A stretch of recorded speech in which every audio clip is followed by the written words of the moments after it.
I found this card in an old box. At first, I thought I'd misread it, because this thing that looks like a birthday cake. When you cut into it, it's not sweet. It's salty. Really salty. This isn't dessert. This is dinner, but disguised as a celebration. Why a meat cake? Who came up with it? And more importantly, why does a whole generation remember it? What kind of hunger makes you forget what a real cake tastes like? Hi, my name's Lily. I wrote to you about a birthday photo and a handwritten recipe. I found them in a used bookstore, and I was hoping you might be willing to tell me the story behind them. Come in. I've been waiting for this conversation.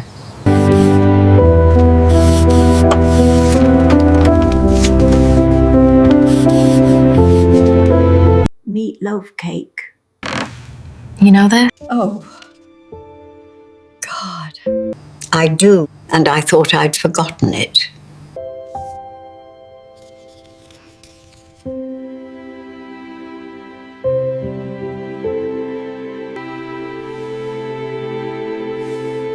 The child in the photo? Who is that? That's me. I haven't seen this handwriting in 50 years. I can't believe she kept it. It feels like yesterday sometimes. I thought I was about to eat a real birthday cake. Did you cry? I did.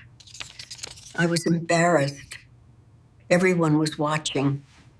I thought my mother had ruined the cake. Again. But this recipe, it doesn't feel like an accident. It sounds like she meant to. Back then, a celebration wasn't something you assumed. It was something you figured out. Birthdays still came. People still showed up, but cupboards were tight. Days were long, and every meal had to answer the same question. Will this be enough? Meat was what kept people standing. So meals were planned the way life was planned back then. Carefully, practically, with an eye on tomorrow. A party didn't mean indulgence, that it meant responsibility. It meant feeding everyone, and making sure no one went home still hungry. Mrs. Margaret, there's a line here. Keep Mary safe. Mary. Who's Mary? That was my name when I was little. Mary Margaret. She even frosted it. Mashed potatoes. Maybe. She didn't want you to have to ask why there wasn't a real cake. My mother was never good at baking. But she was very good at protecting me. She made that cake so I'd be full, so I could blow out the candles, so I wouldn't have to see things meant for adults. After the war, people didn't call it hardship. They called it reality. A small kitchen, late 1940s, not empty, just not overflowing. Enamel cabinets, a little worn. A wooden table that's seen years. Jars lined up like quiet promises, labeled and counted. Morning light slips through a thin curtain, turning dust into something almost beautiful. Nothing dramatic. Just enough. And birthdays still arrive. Not as a surprise, more like an appointment the calendar refuses to forget. A tablecloth pulled smooth, plates that don't match, streamers saved from another year, folded and reused like good sense. Children sit with their hands still, waiting the way you wait in a house that measures everything.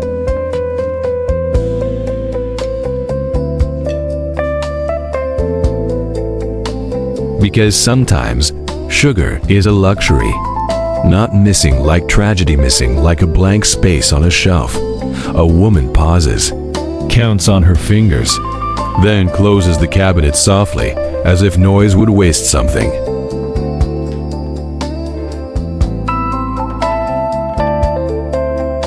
Meat, though meat is energy. It means full bellies. It means tomorrow you can still go to work. Hands shape ground meat into a loaf with deliberate care, no flourish, no play. Mashed potatoes spread on top like frosting, but without the joke.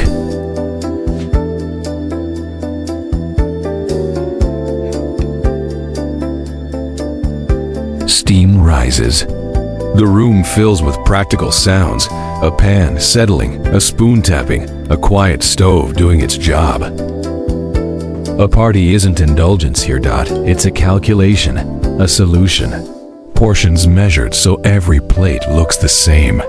Candles placed with intention, not decoration. Adults stand a moment before sitting, watching the table like a checklist they need to complete. Then everyone eats, mostly in silence. Forks, knives, the faint clink of ceramic, a child chewing slowly. An adult watching, relief arriving not as a smile, but as a breath they didn't know they were holding. No one leaves hungry. That's the victory.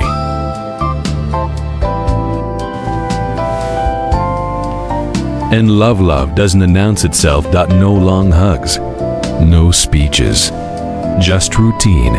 Hands wiped on an apron, a chair adjusted before a child sits, a pot checked one last time. A plate nudged closer gently. The message is so familiar it doesn't need words. Eat. Be full.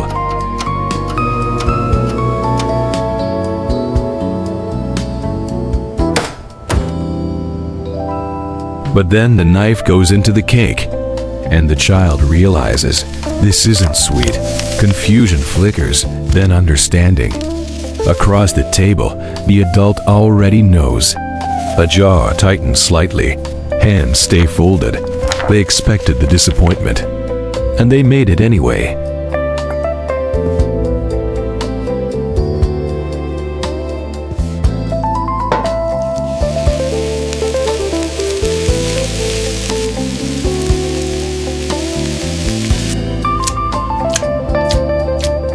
It meant responsibility. It meant making sure everyone was fed. And that tomorrow still felt possible. And that's why this memory lasts. Not because the cake was strange, not because it was disappointing, but because it worked.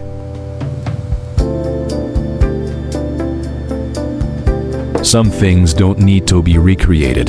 They just need to be remembered correctly.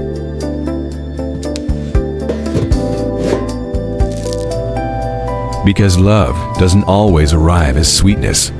Sometimes it arrives as planning, as restraint, as a warm plate placed carefully in front of someone you care about.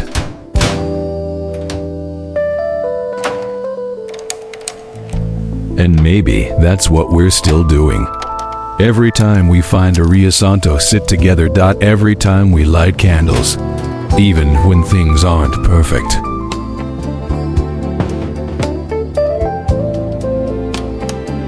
Every time we say, without saying it, today matters, you matter. And this right now is enough.